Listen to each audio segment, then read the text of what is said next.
he says a lot of things about the enemies within and all these words and phrases that we heard from places where they did conduct pogroms about people. That's exactly what they said in Rwanda. Okay. I mean, I think that if you're believing that Donald Trump is a figure who's about to massacre the Houthis, I don't. Houthis are the So Ben Shapiro recently went on Bill Maher's podcast called Club Random, and they had a nice little discussion over Donald Trump and what he says and what he will do. And if you don't know by now, Bill Maher has extreme Trump derangement syndrome. And, you know, Ben Shapiro isn't really one of my favorites, to be honest with you.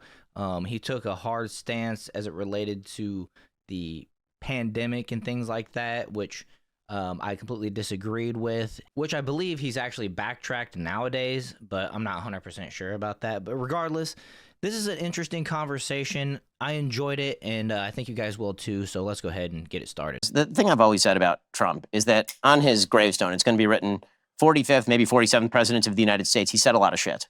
And that's true. He does say an enormous amount of shit.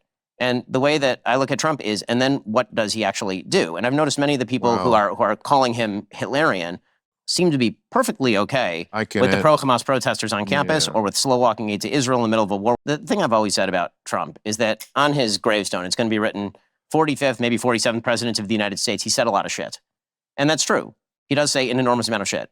And the way that I look at Trump is, and then what does he actually do? And I've noticed many of the people who are calling him Hitlerian seem to be perfectly okay with the pro-Hamas protesters on campus or with slow walking aid to Israel in the middle of a war with actual people who agree with actual Hitler. I mean, in Gaza, they used to have like an actual store called Hitler 2. That was like an actual shop. It was a clothing shop in the Gaza Strip. It was reported on by the Jerusalem Post in 2015. And like, I'm more concerned about that, frankly. Nazi uniforms were sharp. There's just no way around it. Listen. It's just no. Hugo Boss. Hitler did do one amazing thing. He did kill Hitler. Yeah. Well, he just says stuff. I mean, you're so sanguine about this, it just amuses me. And it won't in the future because, yeah, he didn't do a lot of the stuff he said the first time, but he tried. You know, Hillary, lock her up. Yeah, he tried. He tried to get Sessions to do that. Not really. Yeah, he did. No, he didn't. And he certainly tried to not honor the election. And as I said from the beginning, didn't concede. He tried everything. He did not have in place enough lackeys and stooges to pull it off the first time. That may not be the case the second time.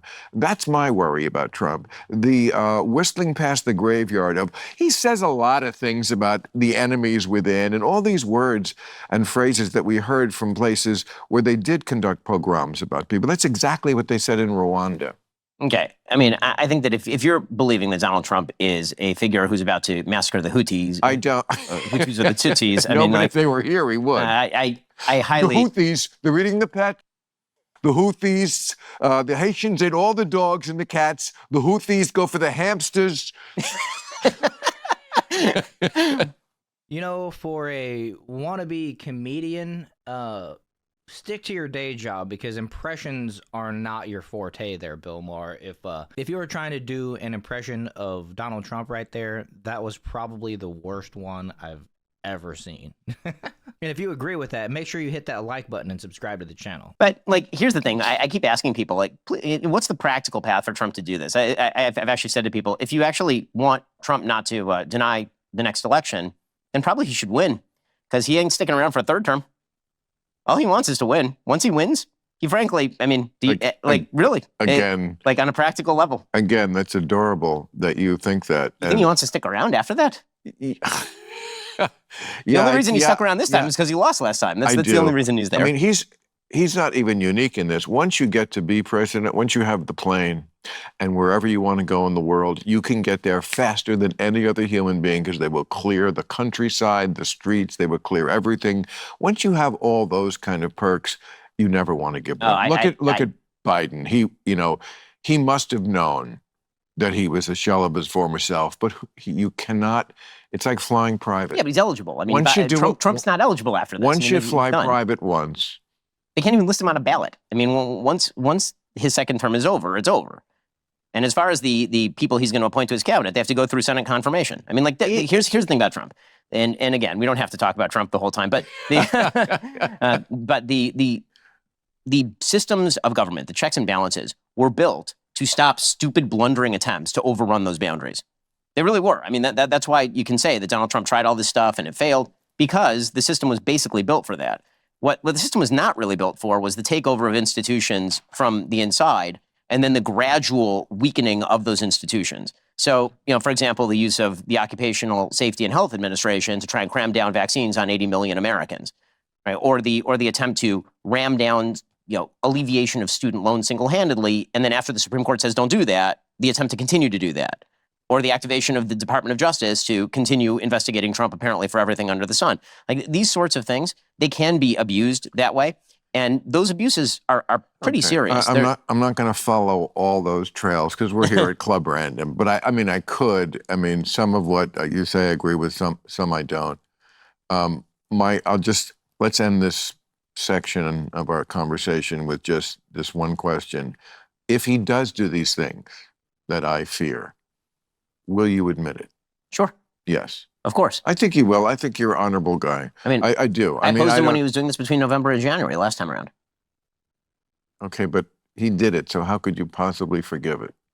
I don't forgive what he did between November and January, and now Right. I'm faced with a binary choice between two candidates. And who do I think is going to be closer to the policies I want? You really think the hellscape that would be America would be worse under Kamala? Again, all the woke stuff. This is last week's editorial that I did, and this week, they both kind of have the same theme, which is that, Kamala, you need to convince the undecided voter that you're not a stealth woke nut. Yes.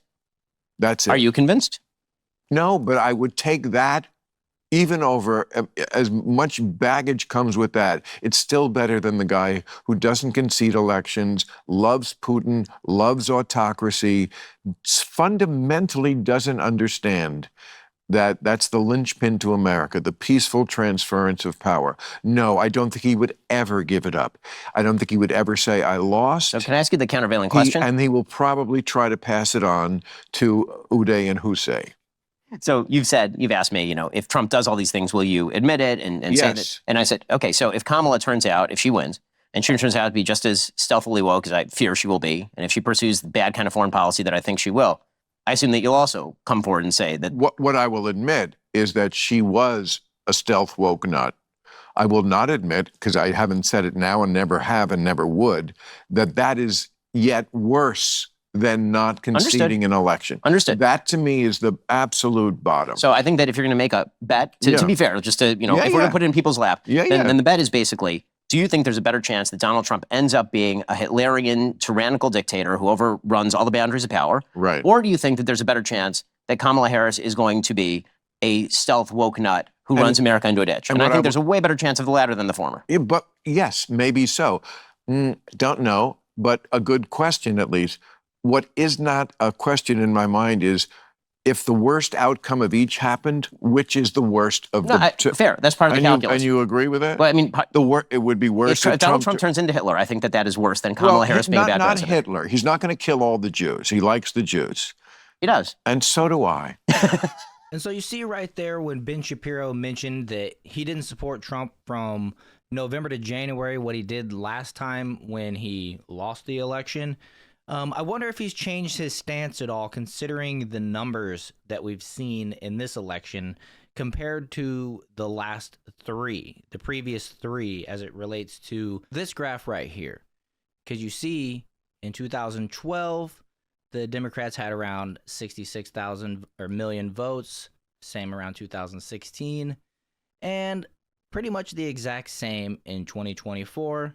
Yet in 2020, when there were so many questions, look at the numbers. Look at how the blue line is nearly double its average, right? That's called an outlier. And typically in math, we throw away outliers, right?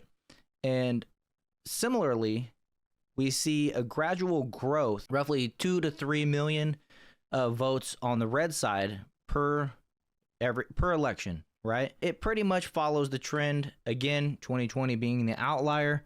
And so, with all these extra votes in 2020 versus the other three, I think it was fair to question what went on, right?